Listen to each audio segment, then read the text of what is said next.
అందరికీ కూడా నేను ఇవాళ చెప్తా ఉన్నాను, కట్టా కట్టా నుంచి గట్టు దూకే నీళ్ళు అన్నొచ్చాడంటూ సంబరంగా, చెట్టు చేమా కూడా డప్పు కొట్టి చెప్పే అన్నిచ్చాడంటూ ఖచ్చితంగా.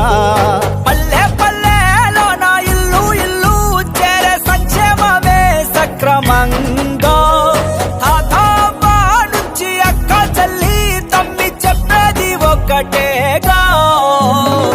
అన్నొచ్చాడు జగన్ అన్నొచ్చాడు, అన్నిచ్చాడు మనకు అన్నిచ్చాడు.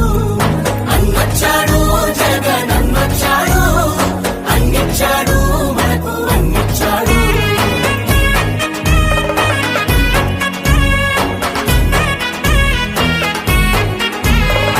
నా రాష్ట్రంలో మన పిల్లలకు నేనిచ్చే ఆస్తి ఏదైనా ఉంటుంది అనంటే అది చదువే అని చెప్పి చెప్తా.